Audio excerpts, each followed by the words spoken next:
Hello, and welcome to the Infinite Financial Freedom Podcast, where we empower you with financial literacy and guide you on your journey to financial freedom. I'm Josh Metal, and I'm here today with Eric Mitchell.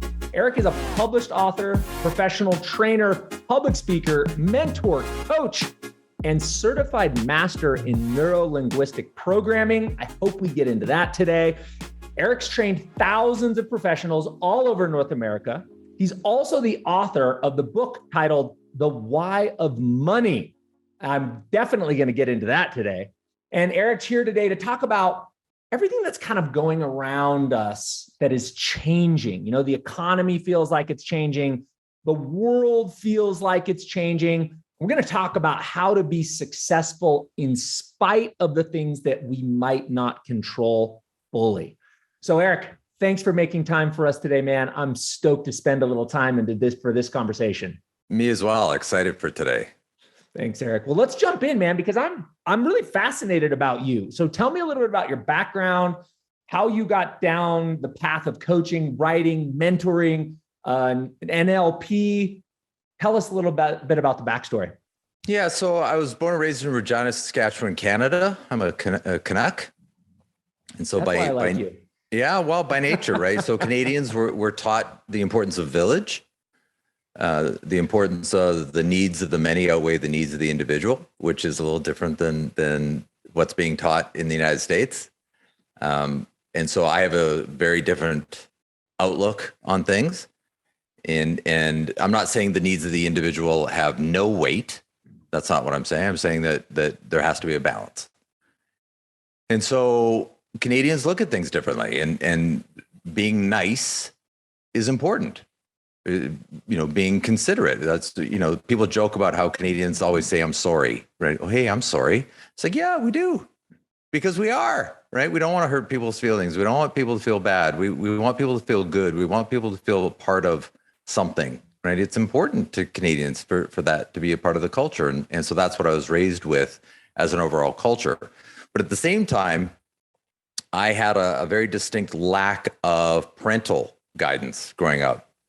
So my dad was an absentee, working 18 hours a day, 7 days a week, building out a business. You know, that's a longer story. My mom was ill. And so she was bedridden most of my childhood. And so literally, you know, I had no parental guidance. And so I've never had a curfew. No one ever taught me how to brush my teeth. No one ever taught me how to do laundry. No one ever taught me how to make a meal. No one ever taught me how to, from as early as I can remember, I had to figure everything out on my own. And so when you grow up that way, you miss some pretty important life lessons, right? When parents aren't teaching you, hey, here's the difference between right and wrong. And here's what it means to treat people with respect. And here's what it means to be a good person. And here's what it means to be right. No one's teaching you any of that stuff. You miss things, right? And so I still find myself, you know, even later in life going, oh, wait a second. That's a lesson I should have learned earlier on. Wait a second. Hold on. Good thing I'm learning. Like one of my favorite friends in my life, who's also a mentor in my life, is Renee Rodriguez, right? A really good friend of yours, a mutual friend of ours. Tim Brahim, another mentor, good friend, mutual friend of ours, right? These are people that I attract into my life on purpose because I need their guidance, right? Like I need them to say, no, Eric, no, don't do that. Hold on, brother. You need to do it this way. It's like, oh, Stove is hot, Eric. No. Yeah, that's correct. The stove is hot. That's correct. That's correct, right? And so they guide me. Hey, do it this way instead of that way. Use this language instead of that language. And so one of the journeys, I was 21 years old at the time, and I was working at a job, and one of my coworkers was coming to work every day, very, very happy, like too happy, like he was smiling all the time, every day, like it was just all the time. I was like, dude, you're obnoxious. Like I borderline hate you. Like, why are you happy all the time? Because I wasn't, right? And so I found it to be obnoxious. He said, oh, dude, I found this guy. His name's Tony Robbins. Now, this is Tony Robbins before he was big, right? He had just come on the scene. And I said, never heard of the guy. I said, oh, they do these things on Wednesday nights. You should come check it out. And so I went to this free thing on Wednesday night, and they're introducing the concept of what Tony Robbins is teaching, and ended up going to a 3-day weekend retreat with Tony Robbins when I was 21 years old. Radically changed my life. And it had one of the exercises we had to do was list out the 3 phobias in your life. I remember this exercise. And so the 3 phobias I wrote down were fear of heights, fear of public speaking, and fear of love. Those are my 3 phobias. Fear of love. Can you imagine you're 21 years old and you have a phobia of love? And for those of you that are listening to this, I want you to imagine the difference between a fear and a phobia. Oh, yeah. Phobia means that this equals death. Right. That's your brain associates. It's not that you're afraid of it. It's that your brain associates it with death. And so there I am, 21. And to me, love equals death. That's not a limiting belief at all, right? I'm not on a path to destruction. And so, okay, wow, I need to make some changes in my life, don't I? And so that put me on a completely different trajectory that weekend. And so one of the things I looked at is like, do I want to learn what Tony Robbins teaches, or do I want to learn what Tony Robbins learned? I was like, okay, wait a second. What did he learn? Well, he went through Richard Bandler and learned Neuro-Linguistic Programming. That's what set him on that path. So I went and said, okay, what is Neuro-Linguistic Programming? What is that? And so I went and sought out Neuro-Linguistic Programming, went on a journey of about 10 years. And I got certified master practitioner, trained the trainer on Neuro-Linguistic Programming. And that certainly radically changed my life, radically changed all of my understanding of myself, human dynamics, how it all works. And so that helped me fix a big part of me. Like, why did I want things? How do I change that about myself? What's serving me? What's not serving me? Right? How do I adjust it? How do I change my destructive patterns? Right? I'm divorced twice. Right? That's not good. Now, some people might say, yeah, well, women are crazy though. It's like, no, women aren't crazy. There's one common denominator in me being divorced twice, and that's me. Right? My decisions, my actions, my behavior, my choices, that's the common denominator. So what is it about that I need to change? And so, but I don't know. I don't know what I need to change. So how do I get on a path to figure that out? And without blaming, there can't be a blame. There just has to be solutions. So what are the solutions? And I don't want to deal with when you look at the difference between Western medicine and Eastern medicine, I don't want to deal with the symptoms. I want to deal with the cause, right? Because Western medicine, a lot of times want to deal with the symptoms, right? Rather than the cause, right? The symptom is you have a headache. The cause is you eat McDonald's 4 times a week, right? Let's remove the McDonald's 4 times a week, and you'll by default remove the headaches, right? But in Western medicine, they want to give you an aspirin or a Tylenol, right? And so in my life, I want to always try and deal with the cause, not the symptom. And so NLP helped me do that. And then that put me on a journey. Our mutual friend, Tim Brahim, put me, it was so funny. In 2006, he and I did an event together, and I was telling him my story about Tony Robbins, the same story. And we did an event together, and the keynote speaker for the event was Tony Robbins, actual Tony Robbins, 2006. And Tim had it in the contract where he put me in the green room with Tony Robbins for 15 minutes privately so I could tell Tony Robbins my story. Because 15 years prior, I had a phobia of public speaking. 15 years later, there I am on stage in front of 2,000 people for 4 days, sharing the stage with Tony Robbins, because 15 years prior, I had been in a Tony Robbins weekend, getting rid of that phobia, right? It was a full circle moment. And so Tim Brahim got me that 15 minutes, and it's a gift I'll never forget. But that relationship with Tim, I remember I had a conversation with Tim in 2003. And if you remember back to 2003 in the mortgage industry, I was making more money than God. I'm a little kid from Canada. I moved to the United States. In 1999, I moved to the US. 4 years later, I'm making more money than I'd ever dreamed. I'd never dreamed I could make that much money. And there I am having a meeting with Tim Brahim, an icon in the industry. And he asked me, all this money that you're making, like, why do you want to make this money? Like, what does it do for you? And I looked at him and I remember being embarrassed because I didn't know how to answer the question. I didn't even know why he was asking me the question. I was like, what do you mean? Why do I want the money? Because I want the money. What do you mean? Why? Because you want money. Like what? Huh? And I'm thinking, I'm looking at him and I'm feeling absolutely embarrassed that this brilliant human that I have the immense respect for is asking me a question that I've never even thought of an answer to. And thinking, wow, this is not good. Okay, I need to come up with an answer to this. Okay, how do I even, now, how do I get on a journey of figuring this out? Why do I want money? What does it do for me? What is the end goal of having money? Like, what are you supposed to do with it? Okay, yeah, I'm making money. So does that make you a better person? What are you supposed to, wait a second, hold on. And so that put me on a journey and so it ended up me asking questions of people like you, right? Hey, Josh, why do you want money? Why do you work more than, right? Because you don't need money anymore. Why are you doing this now? Why? And I started seeking out all of the best of the best of the best. And I would ask that same question. Why do you work the way you work? Why do you do more than you need? Because you make more than you need.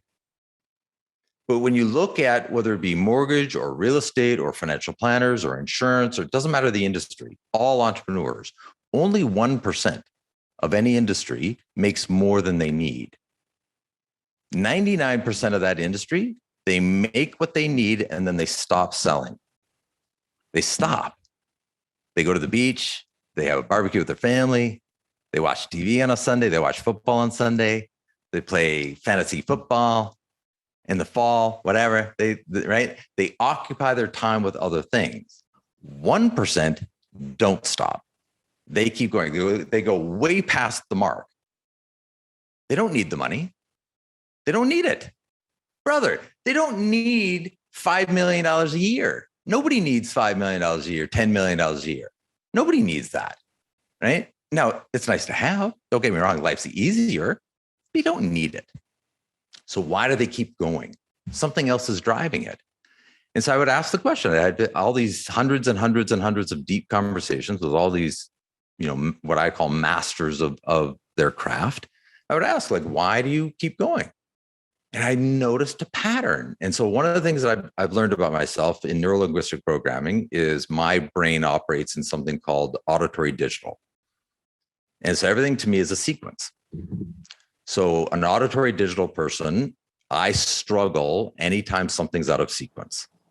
So if we're trying to do something, you'll hear me say all the time, whoa, you're at step 9. I'm at step 3. Whoa, we back up, please. I can't deal with step 9 until we deal with step 3 because I can't get there yet, right? You'll hear that from me all the time. And if you hear that, the person you're talking to is auditory digital, right? And so I hate being late. I hate when other people are late. I hate when I'm at a seminar and the seminar starts late, right? You're out of sequence. You didn't plan this properly. You're not even on your agenda. Like, what's going on? Tim Brahim, full auditory digital, right? Like, oh my God, is he auditory digital? Which I love, right? I was like, oh my God, that's like basking in a warm bath when I'm around it. and so, but when you're auditory digital, you see patterns.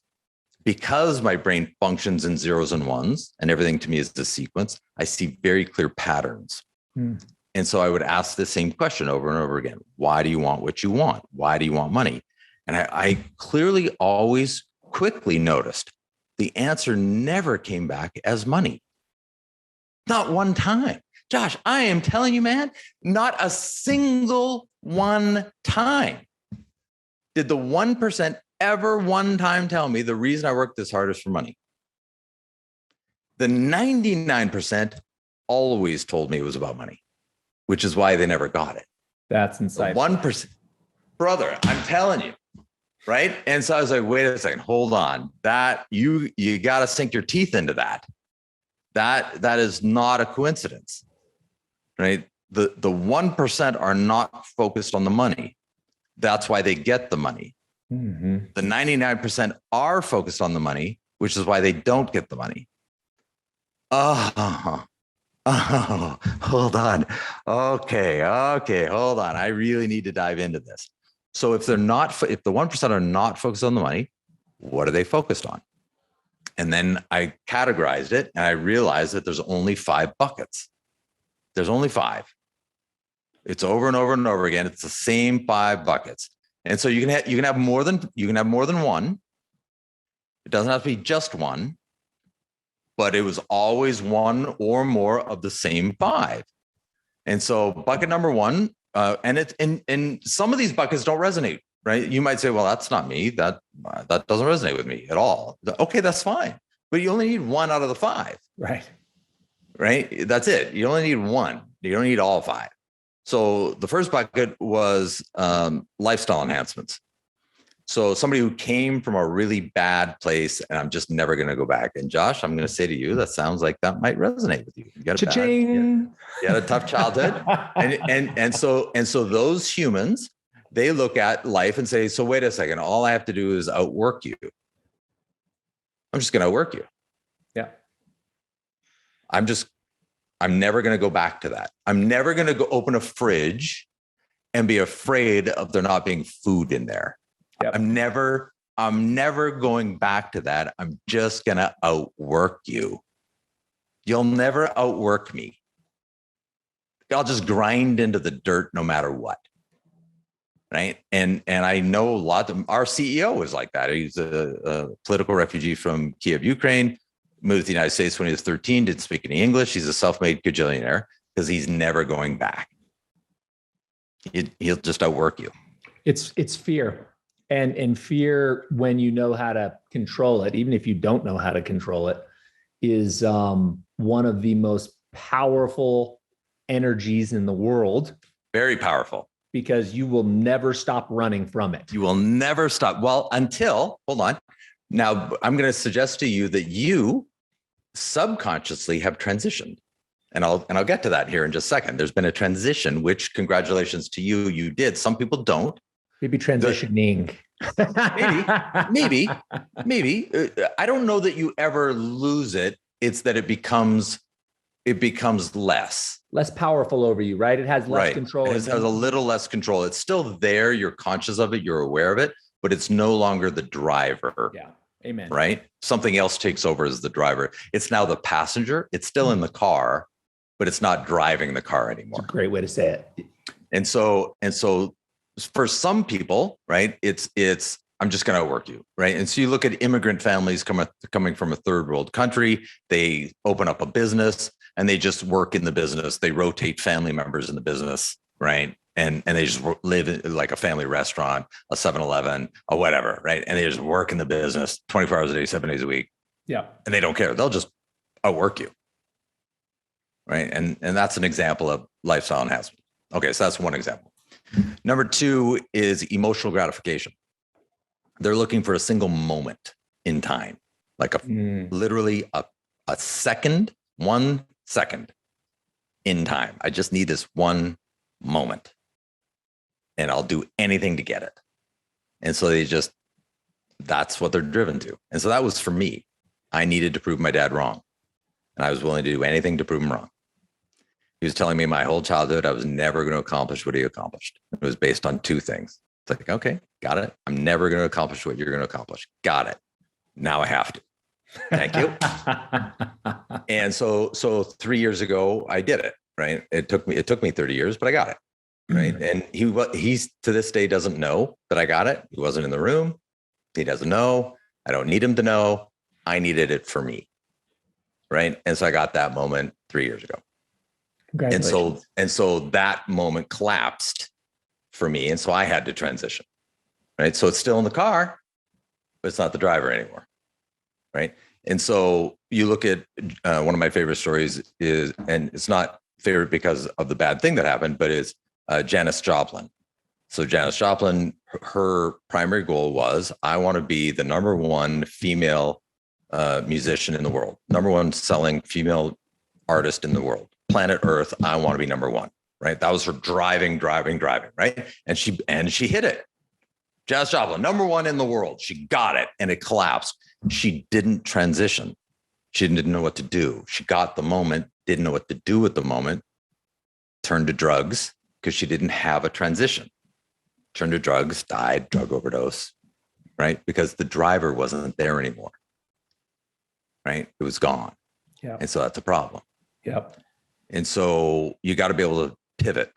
Once you collapse the driver, you got to transition drivers. You got to put in the new driver, which is number 5, by the way. We'll get there here in a second. And so also emotional gratification, if you ever hear like a professional athlete and they get to the microphone after signing their first professional contract, they're like, dude, you show up to practice 2 hours before anybody else. You stay 2 hours later than anybody else. Like, why do you work so hard? It's like, I just want to buy my mom a house. That's it. Don't care about the money. Nope. Just want to buy my mom a house. Yeah. Right. It's like, there it is. Right. Like, he just wants to buy it. That's it. It has nothing to do with the money. And he will outwork you 7 days a week to get it. Yep. And so that's the driver for some. And it may not be as a listener, that may not be a driver for you. That's okay. But it is for some. Number 3 is taking care of your parents. For some, your parents, you might be in a culture that says, I need to care for my parents. And my parents are not ready for retirement, right? And I need to build an ADU on the back of my house for my parents to move into. I need to create long-term care for my parents. I need to buy a house next to me for my parents to move into because I got to take care of them. I need to have a bigger house because they're going to move into my house. I need to whatever. So I'm just going to earn way more money than I need to because I need to care for my parents, whatever that is, right? I need an extra $1 million a year because my parents are not ready. And so I'm just going to do whatever that is. So that's number 3. Number 4 is opportunities for your children. And so I hear that. It's fascinating to me. And this doesn't feel good for some people. And I get it. And I'm not a parent. So I'm not an expert. I can't say that, hey, here's how being a parent works because I'm not a parent. So I'm not qualified. And that's actually chapter 2 in my book is only accept advice from people that are qualified. So I'm not qualified. I can't give you advice on being a parent because I'm not a parent. When I talk to parents, one of the things that I hear most of them say is, I'll do anything for my kids, right? I love my kids. I'll crawl on broken glass. I'll take a bullet for my kids. There's nothing I'm not prepared to do for my kids. And then, but if you're in the 99%, not the 1%, if you're in the 99%, my next question is, do you watch television? Well, yeah. Okay, then that's not an accurate statement. Because you're choosing to escape your children. You're choosing to escape time. You're not choosing to build a business. You're not choosing to build a life. You're not choosing to enhance their lives. You're not choosing to enhance your life. You're choosing to sit on a couch and watch TV. That's what you're choosing. So don't sit there in front of me and tell me you're prepared to do anything for your children, because you're not. You're talking to me about your intent. I'm describing your behavior. And I get that that doesn't feel good. I get it. But that's the truth. So what are we going to do about it? And part of coaching, right? And you're a coach as well. Part of being a coach, the biggest problem with being a coach is what you have to do as a coach is hold up a mirror to the person you're in front of and say, this is the problem. Now, what are we going to do about it? Right? It's not the economy. It's not your family. It's not your clients. Right? It's you. You're the problem. Now, what are we going to do? And that doesn't feel good. Nobody wants it. And people sure don't want to pay a fee for it. Right? Like, so I'm paying you to tell me that I'm the problem. Yep. That's what's happening, because you are the problem. There's Team ownership, baby. That's it, right? And so as a parent, If you're not in the 1% and you choose to go home and watch TV, that's a problem because you're not building a business, which you could be with that same amount of time. Yeah. That's number 4. And then number 5, which is what you've transitioned to, Josh, congratulations, is legacy. Right? Something that means more than you. It has nothing to do with you, right? What's your permanency? What's your footprint? What makes you immortal? What makes you matter? What makes you leave this world a better place? What makes you matter to others? What's your body count at your funeral? Right? How many people show up to your funeral? That's now. What's the focus? Is how many lives can you touch? How many millionaires can you make? How many fridges can you fill up? Right? That's the focus now, because you don't need the money anymore. That you accomplished the first part, right? Your first fear, right? That first driver has been satisfied permanently, right? So you took that driver and you put him in the passenger seat, and you put in the new driver, which is legacy.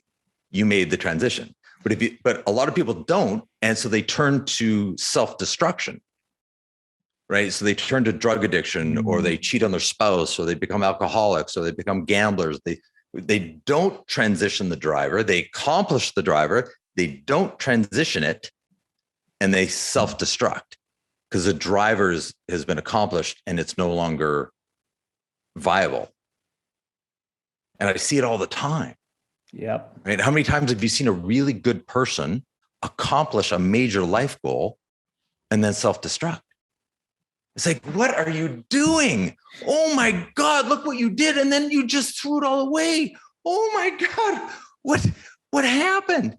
Well, they didn't transition the driver. Right? And so congratulations to you and all the people you surround yourself with, right? The Ryan Grants of the world, and the Tim Brahims of the world, and the Dannys of the world, and all of you, right? You're all transitioning your drivers. And so it creates this incredible world that attracts like kind. And so, it's beautiful to watch. Really, truly, from the outside looking in, it's beautiful to watch. Well, thanks for the kind words. And man, I think that was really insightful to put it in that context. It's kind of like the, Maslow's hierarchy of needs, right? It's hard to focus on self-actualization if you don't have any water. Do you find that anybody ever gets to that second driver before they actually accomplish the first driver? Or do you see that as a prerequisite? No, I watch people all the time trying to become a life coach while they're broke. And you know them. Yeah. And you know them, right? Broke life coaches. Who do they attract? Right? Broke people. And you got a bunch of broke people running around showing people how to be broke. Right? And we know them. We see them all the time, right? You can name 20 of them, I'm sure, right off the top of your head. And so, no, that's just a bunch of broke people teaching people how to be broke. No. I get that it's controversial because it doesn't feel good. I get it. I understand that. But it's not about feeling good. It's about dealing with truth. That's right. I care about truth. I don't care. I don't need someone to make me feel good. What I want is someone to give me truth, whatever that is. And for me, I've never met somebody who has life balance who's broke. I haven't met this person because they're worried about money. They're worried about how to put food on the table. They're worried about time with their family. They're worried about how they're going to pay rent. They're worried. Okay, if you're worried, you don't have balance.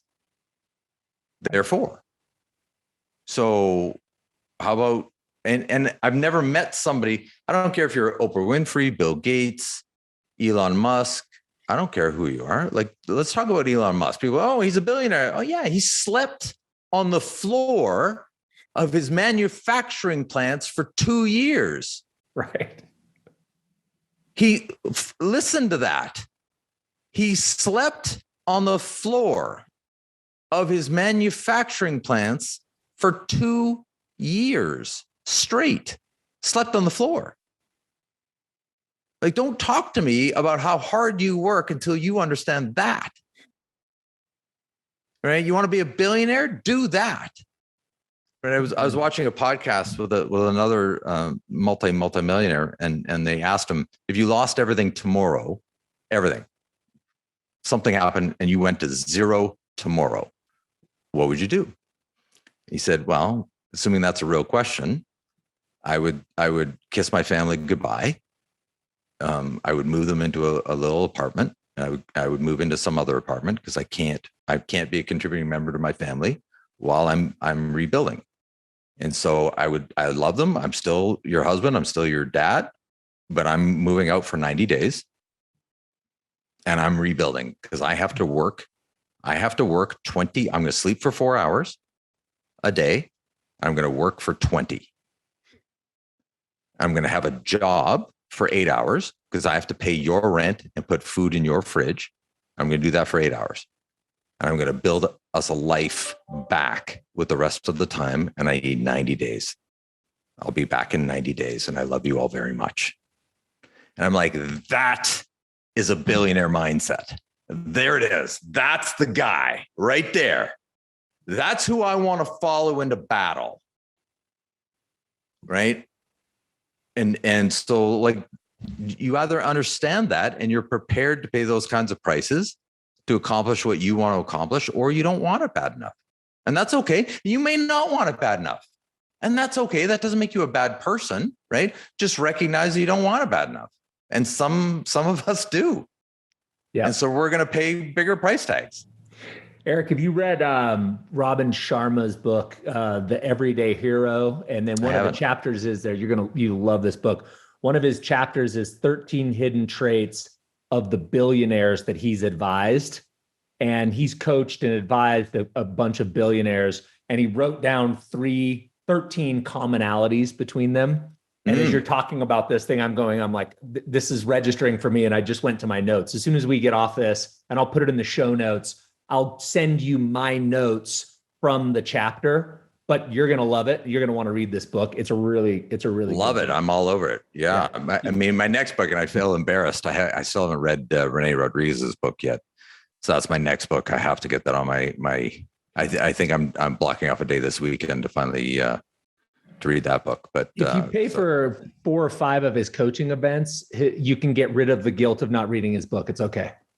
Oh yeah, no, that's fair. That's fair. I still need to get through it and highlight it and go through all of it. But yeah, no, that'll be next for sure.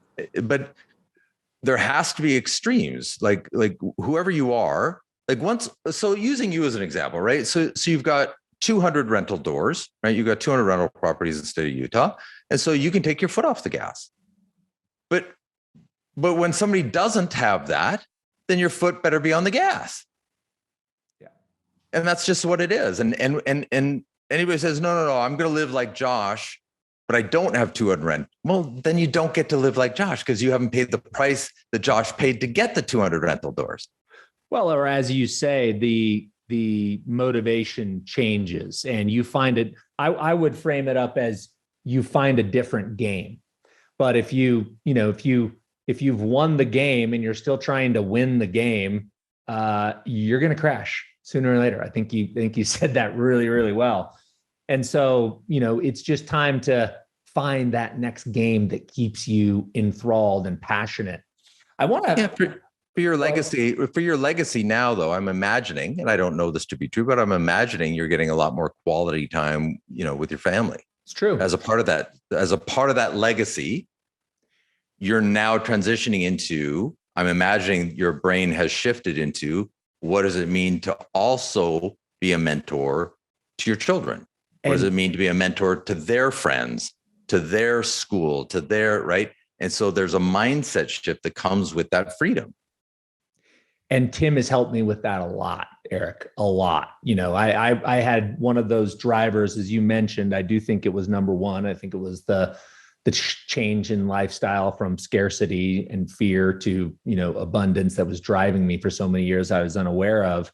And he really helped me see, keep going down this path to what you think will make you happy. and tell me if that really, if that really gives you the payoff that you need. And by the way, what are the costs of getting there? Right. And I went, okay. Faster on the hamster wheel doesn't equal more happiness. Thanks for the insight. Yeah. So all credit to Tim to really, and Julie and Scott and his whole coaching team for helping me with that. I think you answered the first question masterfully. I want to get into something that you responded back to me, because I said to you, Eric, this is a major shifting economy. For many, it's already shift. The cheese is already moved. For others, the economy and different sectors in the economy are just starting to slow down. Michigan consumer sentiment just hit an all-time low last week. I just saw the Dallas Fed study on manufacturing that came out, and it is an absolute nosedive, which has forecasted or predicted 10 of the last 12 recessions. So it feels like inflation, China, Russia, all the things, the Fed taking monetary stimulus out of the economy instead of into the economy, all those things seem to be slowing down the economy. And so my question to you is, as our cheese gets moved, as our sense of normalcy changes, and we go into this more challenging economic environment, what are you coaching people? What are you telling them to focus on? What are you telling them to ignore? And how do they get through it in a way that is the highest quality of life for them in a very difficult time? So I'm not qualified to give anybody advice on their families, right? As I mentioned, I'm divorced twice. I'm not going to give you advice on. You're way more qualified to give that kind of advice than I am. What I am qualified to do, though, is talk to you about numbers, right? So I'm just going to talk to you about mathematics. So my first question to anybody is, what's your number? And when I say your number, I say just how much money do you want to make this year? The next 12 months, I just need a number. Mm-hmm. And I don't want a story, because everybody wants to tell me a story. Well, Eric, no, I don't just start out with, well, Eric, I just want the number, please. Right? Like, just give me a digit. I don't want a story that comes with it. And if you're not going to give me go away somewhere, figure it out and come back. Right? But I just want a digit. Right? And so 99 out of 100 times they give me a number that's way too low. Like, it's like, that's that number. You're never going to retire. You're going to work until you die. You haven't done the mathematics on it. Like, that number is embarrassing. And so, like, we got to start there. And so I can't engage in this if that's your number.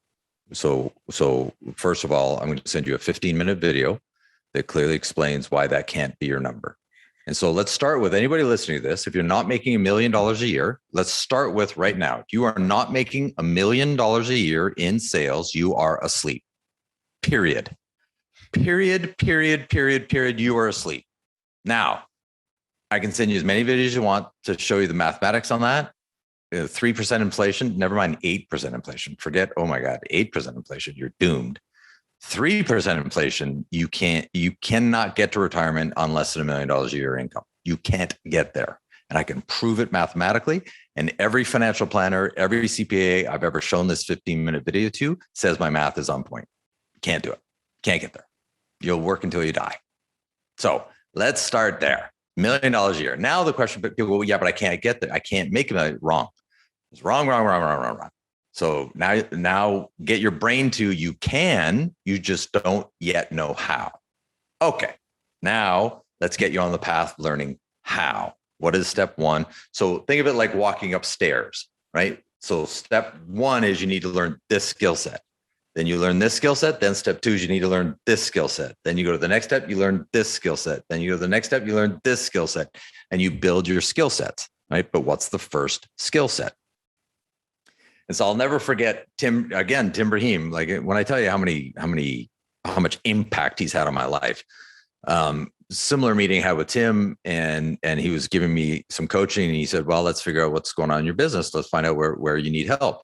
I said, sure. And he drew out this triangle, and he put six boxes on this triangle, and he labeled them, and he said, okay, level 1, essential knowledge.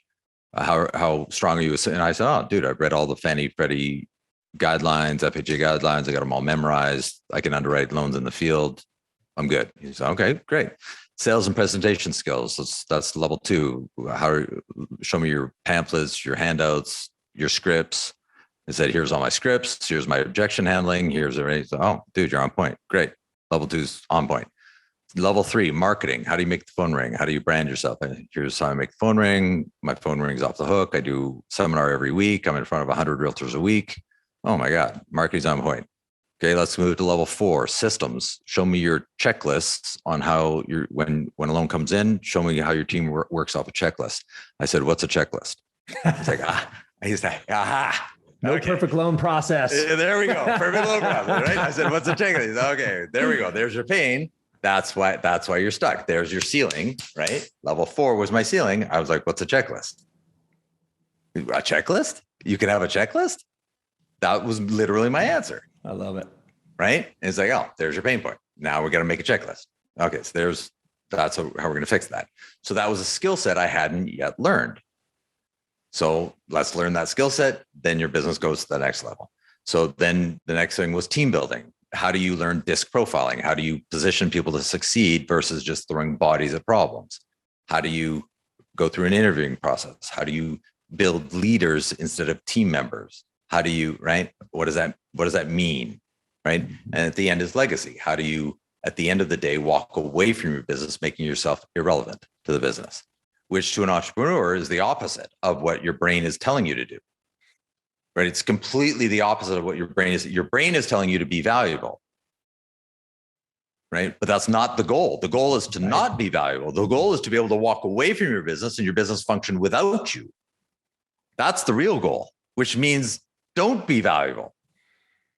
Right? You have to not be valuable to the business. The business has to run without you. So how do you build leaders in the business so they don't need you? So that you can walk away from it and it still pay you.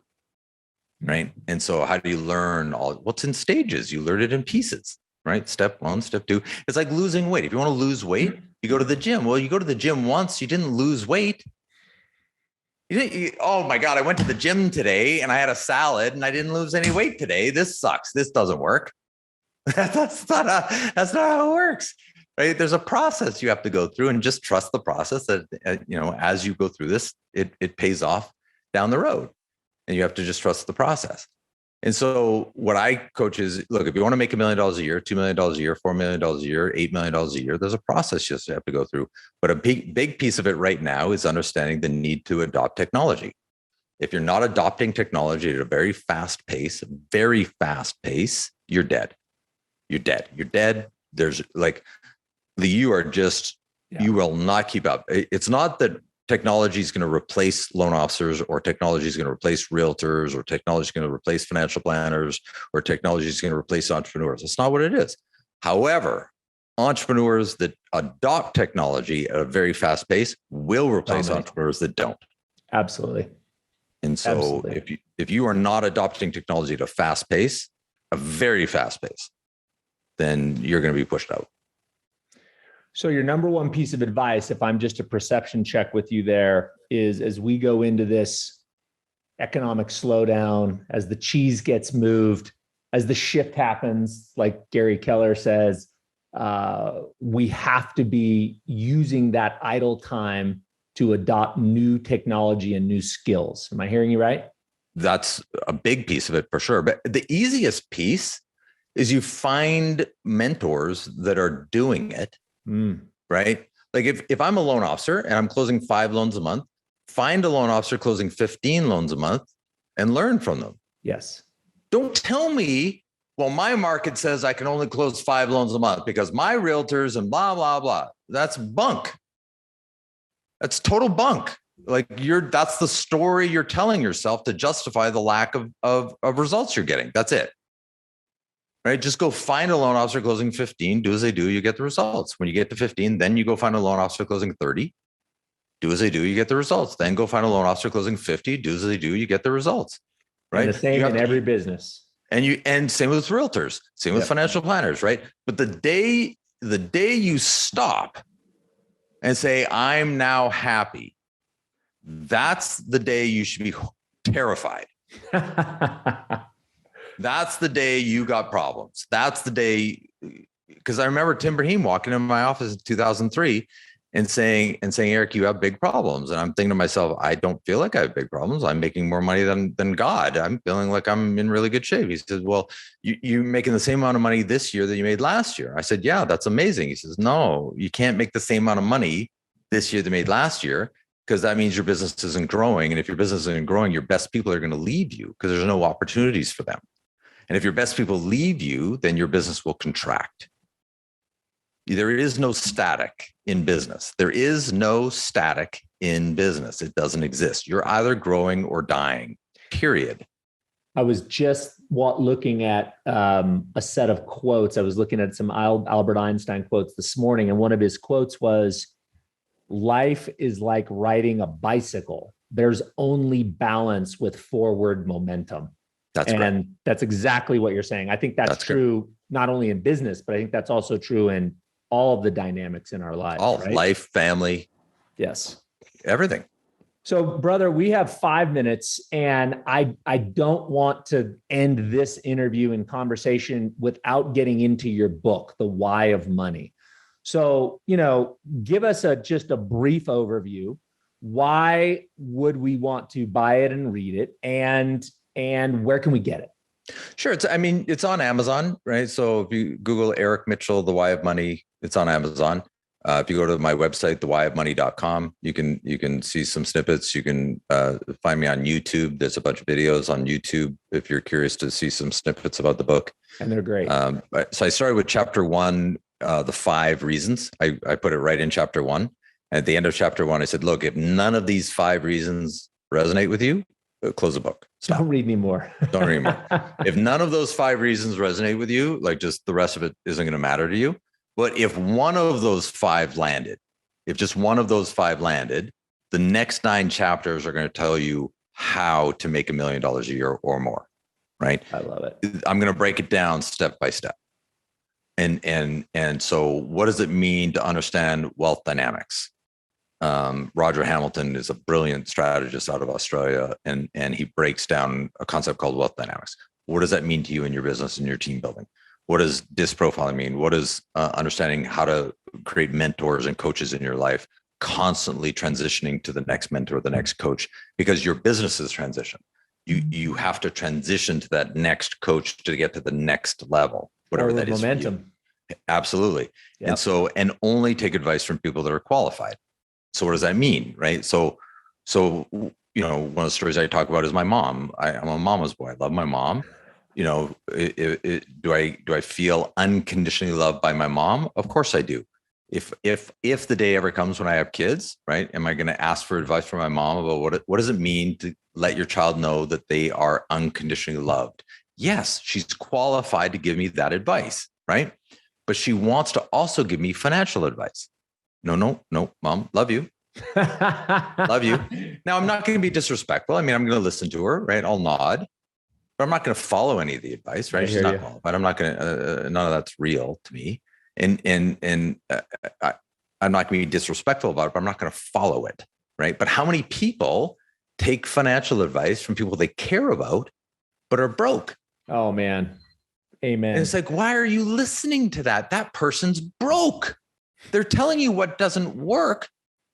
They're broke. How are you listening to that?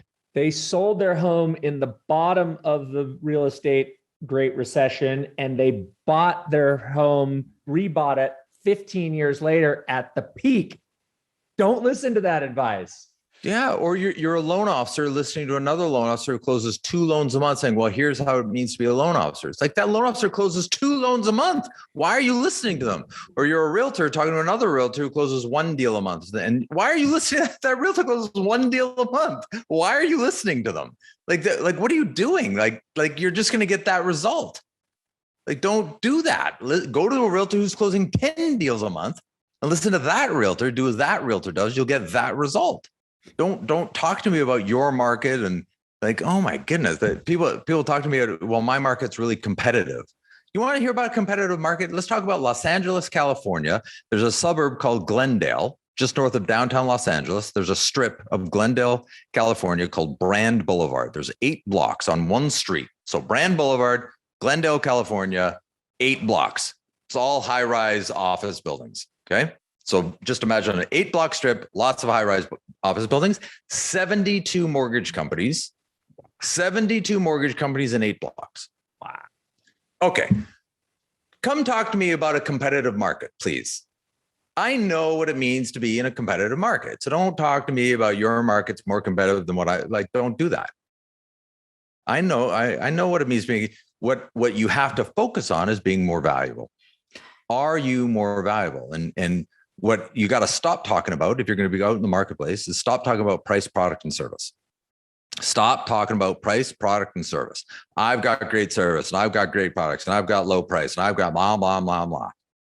You and everybody else. So what? How's that valuable? So what? Yeah, but I've been doing this X amount of years, and I'll get your deals, and I'll blah, blah, blah. You and everybody else. You're saying the exact same thing as everybody else. How's that valuable?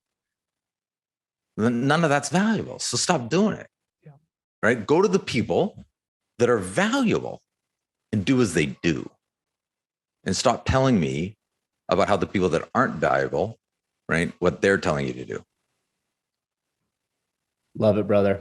Well, I think that is a great way to end this interview. And again, if you want to find out more about Eric, if you want to learn more about the book, thewhyofmoney.com.